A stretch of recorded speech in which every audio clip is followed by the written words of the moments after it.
मारो बेड़ो लगा दे पार, मैं बारी जाऊं बाला जी। मारो बेड़ो लगा दे पार, मैं बारी जाऊं बाला जी। मारो बेड़ो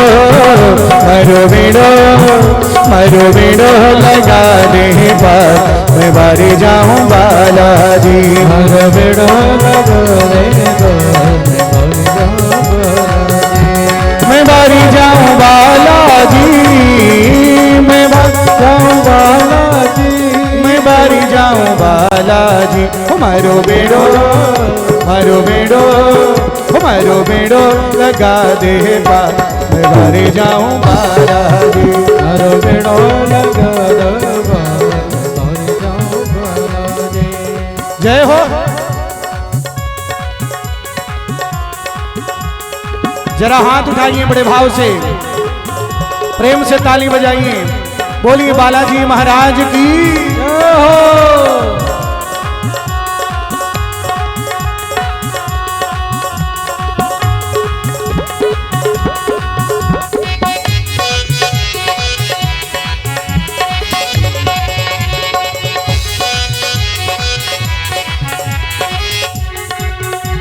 और हाँ, मेहंदीपुर बाबा गाँव तिहारो, मेहंदीपुर बाबा मेहंदीपुर बाबा गाँव तिहारो, मेहंदीपुर बाबा धाम तिहारो, गाँव तिहारो बाबा गाँव तिहारो, गाँव तिहारो बाबा गाँव तिहारो, गाँव तिहारो बाबा गाँव तिहारो, गाँव तिहारो बाबा गाँव तिहारो।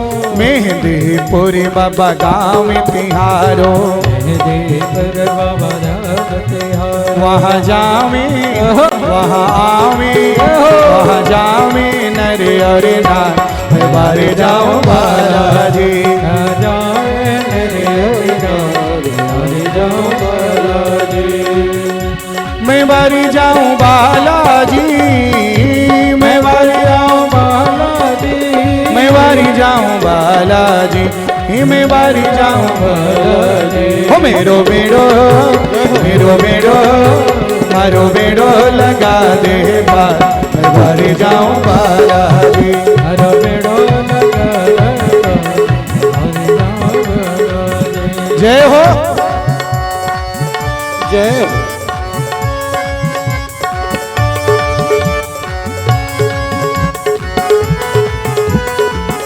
बोलिए हनुमंत लाल की।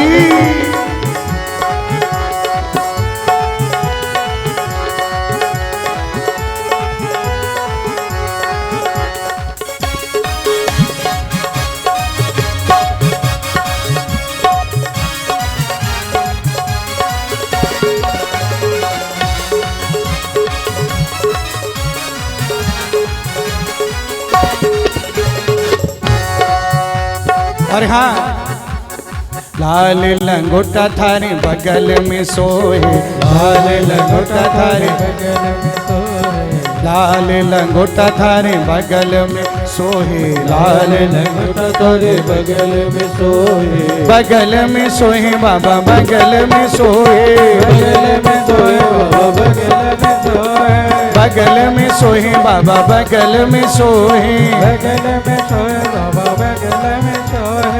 लाल लंगोटा थारे बगल में सोए, लाल लंगोटा थारे बगल में सोए। तेरी जय हो तेरी जय हो जय हो, तेरी जय हो पवन कुमार, मैं बारे जाऊं बाला जी।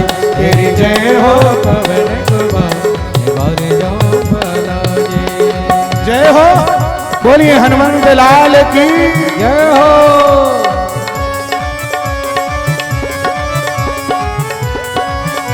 एक बार हाथ उठा करके ताली बजाएंगे सभी लोग बड़े भाव से।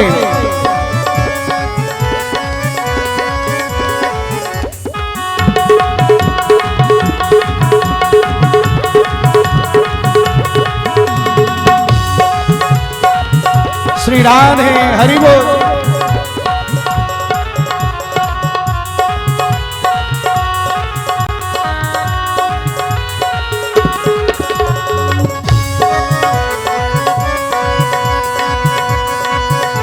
बड़ा सुंदर भाव है।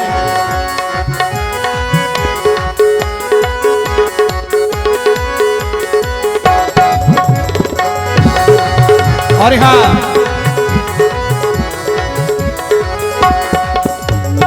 दाएं हाथ में गदा बिराजे, दाएं हाथ में गदा बिराजे, गदा बिराजे बाबा गदा बिराजे, गदा बिराजे बाबा गदा बिराजे। दाएं हाथ में गदा बिराजे, दाएं हाथ में गदा बिराजे।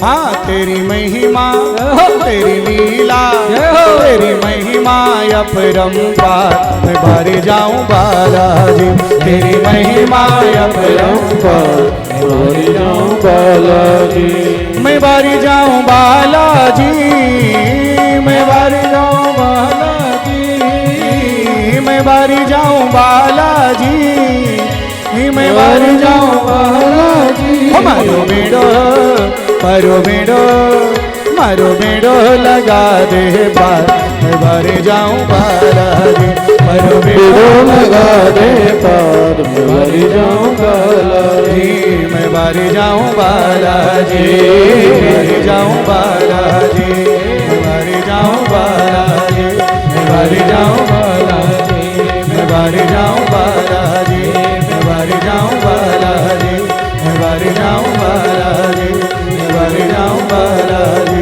मैं बारी जाऊं बालाजी। बोलिए हनुमंत लाल की जय हो। बुलाओ कितनी कम आवाज है आप लोगों की। हनुमान जी सोचेंगे देखो मेरे ही दरबार में आकर कंजूसी कर रहे हैं, बोलो जय श्री राम, गड़बड़ हो जाएगा ना। एक बात ध्यान देना, हनुमान जी ऐसे देवता हैं जिनका चारों युगों में प्रताप है। कलयुग द्वापर सतयुग हर युग में लिखा है ना, चारों युग प्रताप तुम्हारा है प्रसिद्ध जगत उजियारा। चारों युगों में प्रताप है हनुमान जी का। और आपको विश्वास नहीं होगा, एक कलयुग की घटना है, सच्ची घटना। सच्ची घटना क्या थी? एक बार क्या हुआ, राजस्थान की बात है, भक्तमाल में आती है। एक सेठ जी मेला देखने गए और उनकी पत्नी खो गई, बोलो जय श्री राम। मेला में वृद्धावस्था थी, बेचारे बड़े दुखी हुए, पत्नी मिली नहीं। अब शाम हो गई तो रोते रोते वापस आए, और जब आ रहे थे तो संयोग से रास्ते में राम जी के मंदिर के पुजारी जी मिल गए। बोले क्या बात है, क्यों रो रहे हो, क्या बात है? बोले महाराज जी पत्नी खो गई। और बुढ़ापे में तो पत्नी एक सहारा ऐसी होती, ऐसी जीवन साथनी है कि वृद्धावस्था में उसकी बड़ी जरूरत होती है। कम से कम बात करते करते समय कट जाता है। एक बात ध्यान दीजिएगा, कुछ लोग बच्चे ऐसे होते हैं कि बुढ़ापे में जैसे किसी के दो बच्चे हैं तो अपने पास वो माँ को बुला लेता है, दूसरा पिता को। ये सबसे बड़ा अपराध करता है, बोलो जय श्री राधे। जब बुलाए तो दोनों को एक साथ बुलाना चाहिए, बोलो जय श्री राधे, अलग अलग नहीं। तो मानो आज बड़े दुखी, पंडित जी ने कहा एक काम करो, को घबराओ मत। बोले क्यों? बोले तुम 1.25 मन के लड्डू देसी घी के बना के, 1.25 मन लड्डू देसी घी के बना के राम जी को कल चढ़ा देना, तुम्हारी पत्नी मिल जाएगी, बोलो जय श्री राधे। सेठ जी बोले 1.25 मन नहीं और उससे भी ज्यादा चढ़ा दूं, बोले पत्नी मिल जाए, बोलो जय श्री राधे। अब लड्डू बनवाए, अब लड्डू बनवा के जब चल दिए तो पहले के देसी घी में महक आती थी। आज तो देखो हमारे देश में कितना बड़ा षड्यंत्र हुआ सनातन के खिलाफ। जिस बालाजी में जाकर लोग लड्डू लाते थे,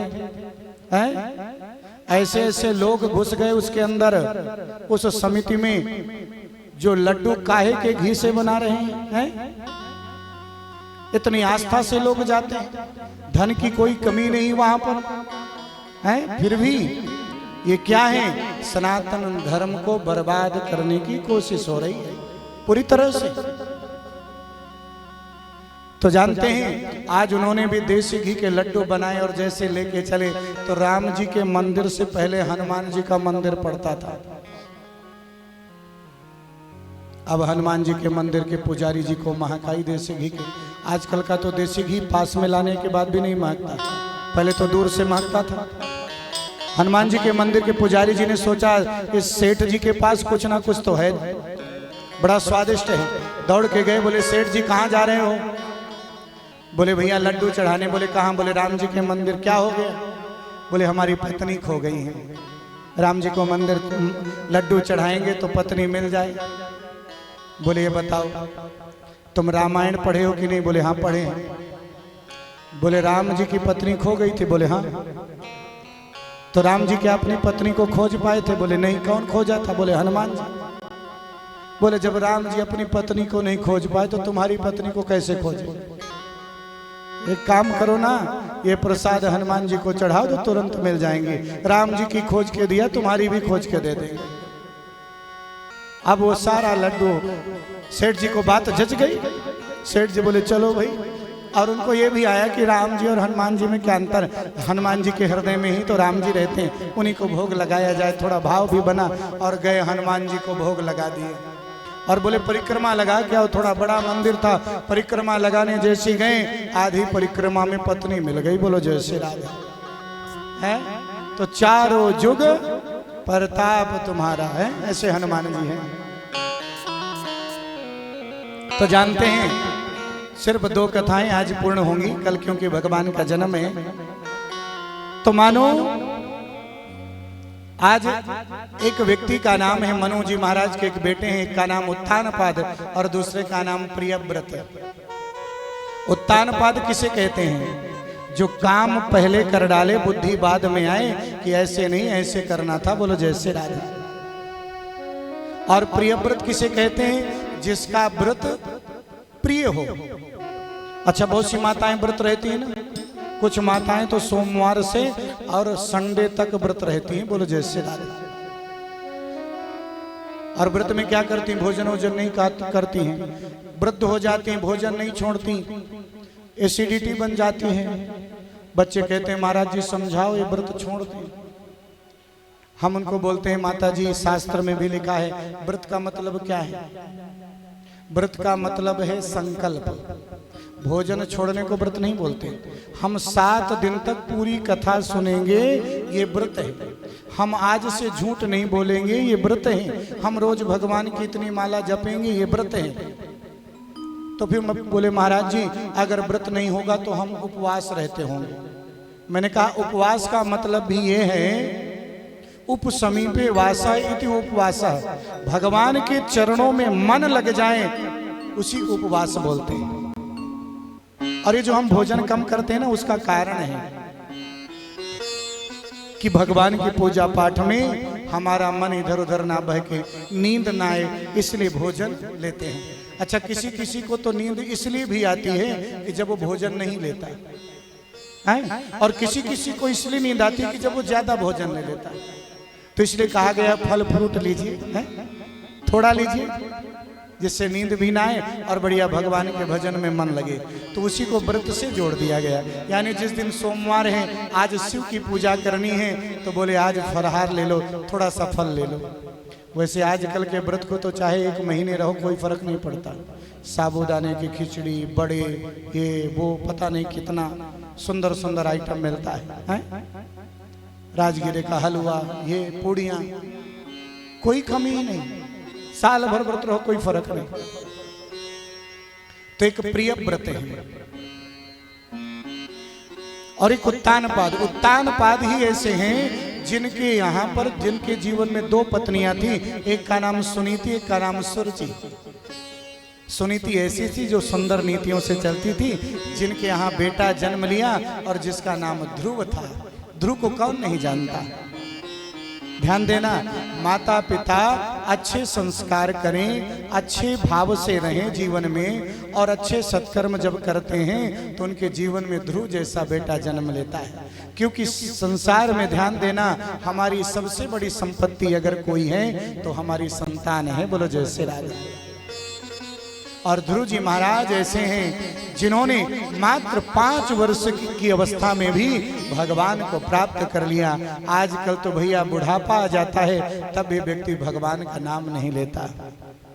और 5 वर्ष की अवस्था में भगवान को प्राप्त करते हैं और बाद में 33,000 वर्ष राज करके और बाद में ध्रुव लोक को प्राप्त करते हैं, सबसे ऊंचाई को प्राप्त किया। ऐसे ध्रुव जी महाराज हैं। बोलिए भक्त वत्सल भगवान की, बोलिए हनुमंत लाल की जय हो। और हाँ, आज यहाँ तक की कथा होगी। कल जो है हम यहाँ पर भगवान कृष्ण के जन्मोत्सव तक की कथा में जाएंगे। भगवान कृष्ण का जन्म होगा, बड़ी सुंदर सुंदर दिव्य लीलाएं होंगी। लेकिन आज हम सुंदर हनुमान जी की झांकी का दर्शन करेंगे, अभी बड़े भाव के साथ, सुंदर भाव से। लेकिन जोर से बोलना पड़ेगा हनुमान जी के